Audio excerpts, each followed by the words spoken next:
Alors, qu'est-ce qui se passe quand on veut tuer une personne de la sorcellerie? Quand on veut tuer une personne de la sorcellerie, c'est qu'on commence d'abord par voler son ombre. On vole l'ombre. Vous voyez, quand une personne marche, il y a le reflet de son corps, c'est l'ombre. Voilà, maintenant on commence par voler l'ombre. C'est comme ça qu'on fait. On vole d'abord l'ombre. Dès que l'ombre est volée, et par la suite, maintenant, on va chercher un moyen pour tuer la personne. Ça sera soit par un accident, par une maladie. Donc on va chercher par un accident et tout ça. Et la personne va mourir. Dès que la personne meurt, on peut même appeler un médecin pour vérifier les signes vitaux. Et la personne ou le médecin va même confirmer. Non, normal, même un médecin normal, il peut même confirmer le décès. Parce que pour confirmer le décès, il faut vérifier les signes vitaux. Et c'est tout. Et puis on confirme, on se confirme. Et quand on confirme, on dit que la personne est décédée. Mais en réalité, cette personne n'est pas encore morte. Cette personne est encore en vie. Oui.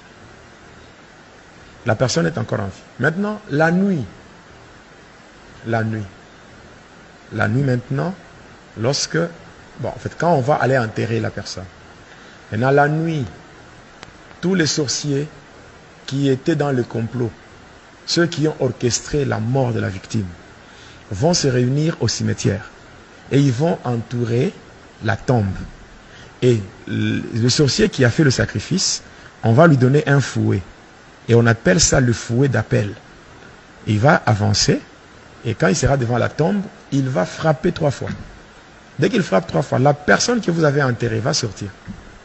Quand la personne sort, on prend l'ombre qui était volée et on lui retourne ça. Et là, la personne est consciente. Et la personne va même reconnaître les gens qui l'entourent. Et à ce niveau-là, la personne ne peut plus rien faire. À ce moment-là, il n'y a pas de secours. Même si la personne crie, il n'y aura rien. Même si la personne appelle Jésus, même Jésus ne viendra pas. Même si Jésus-Christ est un secours qui ne manque jamais dans la détresse, là, il ne viendra pas. Parce que Jésus n'est pas un Dieu des morts. C'est un Dieu des vivants. C'est pendant qu'on est en vie qu'on peut faire recours à lui. Donc, dès qu'on meurt, c'est fini. Et là, qu'est-ce qu'on va faire? On va chercher maintenant un œuf non préparé. Et on va l'écraser sur la tête de la personne afin de rendre sa conscience stérile. Après avoir fait cela, on va utiliser un objet qui ressemble à un malaxeur. Donc, il y a une boule d'un côté. On va frapper au niveau de la nuque. Quand on frappe, c'est cette fois-là maintenant que la personne va mourir. Maintenant, avant cela, si la personne qui l'avait sacrifié avait besoin de l'utiliser, soit au champ, à la pêche, là on va le laisser. Et quand on laisse, et on va l'utiliser à un travail précis. Et pendant le temps qu'on l'utilise et qu'on ne l'a pas encore tué, il y a des fois, on peut même voir cette personne ici dans le monde.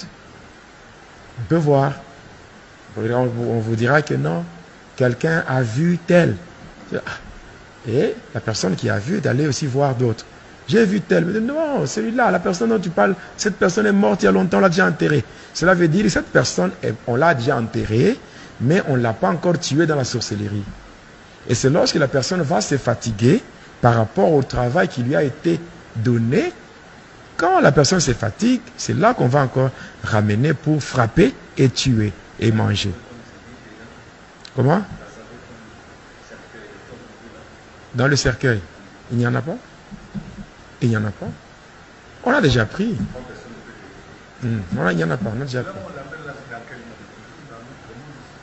Non, c'est dans une dimension maintenant ésotérique. Ésotérique, c'est-à-dire que c'est comme dans ce monde ici. Vous pouvez être avec un sorcier. Vous êtes là, vous êtes en train de parler avec un sorcier. Il peut utiliser son deuxième corps. Il a un corps normal et le corps astral. Et par rapport à ça, il peut être avec vous, en train de vous ensorceler, vous êtes là. Voilà. C'est pour cela, un enfant de Dieu doit avoir le Saint-Esprit. Il y a des choses que peut-être je ne peux pas voir, mais le Saint-Esprit voit ça. Et il te révèle. Et tu peux même dire à la personne, arrête ce que tu fais.